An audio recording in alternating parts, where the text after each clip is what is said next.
Will be shifting to the Kamal Haasan's controversial statement that he's made. This is in his article to Ananda Vikatan, in which he's spoken about Hindu terror and said that terror has spread to Hindu camps as well. I want to go across to Dr. Subramanian Swamy, who's now joining us on this broadcast. Dr. Swamy, thank you for joining us here on Republic TV. First, I want your reaction to Kamal Haasan's article in Vikatan. Well, it's without any substance, and if he has something which he can't share with the media, then he should call up the NIA and give it to them, because these are all actionable information, and if it is genuine information, he hasn't made it up.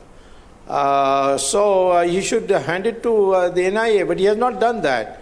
And his past record is also these kinds of things. You see, he's nowadays quoting the communists, and the communists, their greatest intellectual was Lenin, and he had formulated the concept of an useful idiot.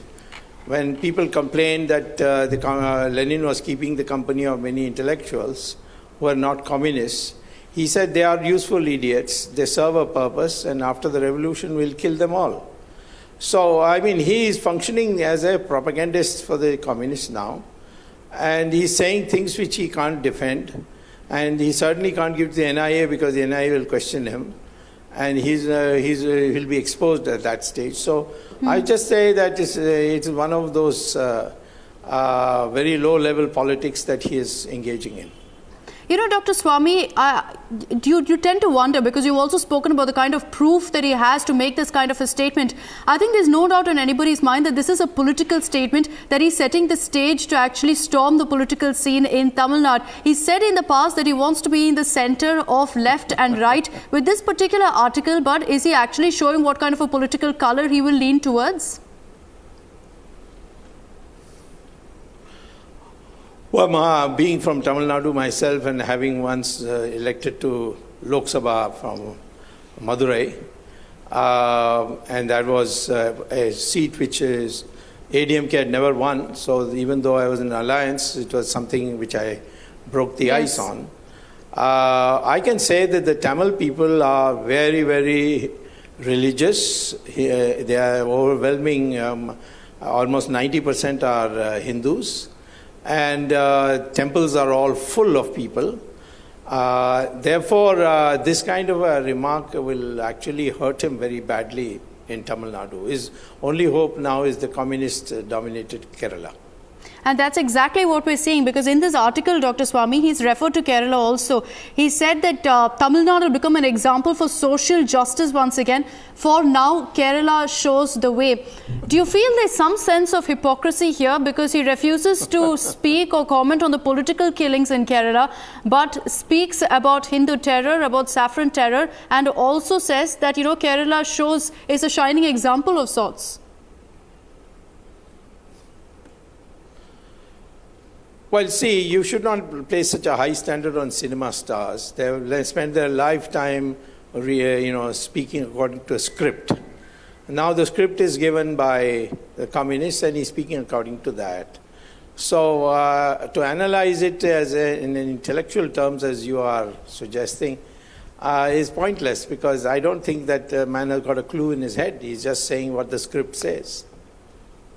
So you're saying, Dr. Swamy, that there is a script that's been given to him, very carefully written by the left, and he's following that. So you think it's only a matter of time before he actually formally announces that he does have a tie-up with them? Well, I tell you, following the ideology and the methodology of Lenin, they will dump him as soon as their purpose is served. He is not going to get very far with them.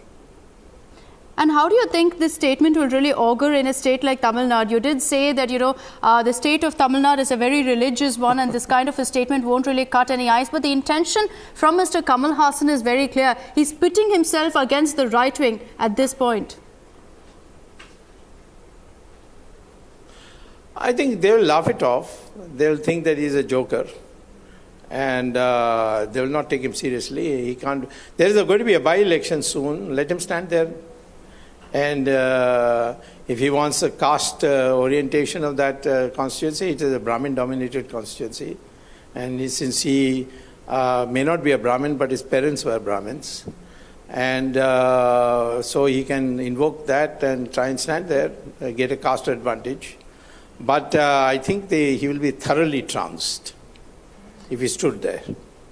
But you know, Dr. Swami, Kamal has always prided himself in being an atheist, as someone who stands for, you know, social justice and social equality, ideals that he's spoken about also in the past. And this kind of a statement that's coming from Kamal, do you feel that now possibly he's shifting his stance on the entire issue, considering that he's getting set for his political journey?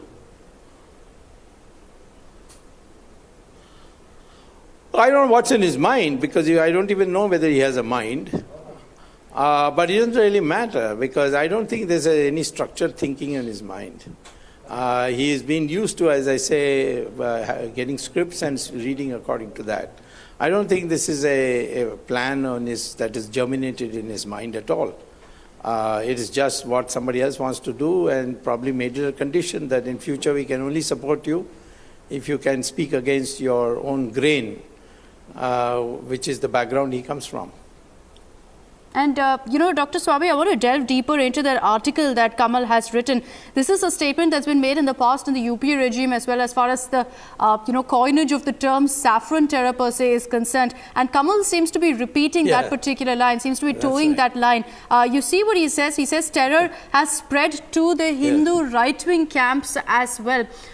You know, what is your comment on that? The fact that Kamal Haasan has spoken on something that is a very highly contentious issue that's triggered huge politics in the past.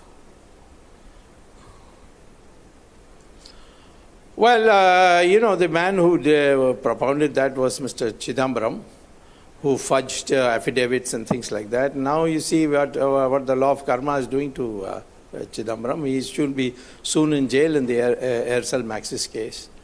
I think this kind of false, knowing it to be false and propagating that will have definitely adverse effects for him. It's not going to help him at all. I think I can tell you this, that the Congress won't touch him. Knowing the present trend in Congress to go to temples and things like that, and debate whether Congress should advocate soft Hindutva and so on. Internally, they are debating that. So in those circumstances, he'll be most unwelcome in Congress.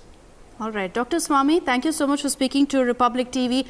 I think there's no doubt this is a political statement, but will it cut any eyes with the people of Tamil Nadu? Dr. Swami says no. Thanks, Dr. Swami, for joining us on this broadcast. We're now cutting across to live updates from Himachal. The Prime Minister is currently speaking.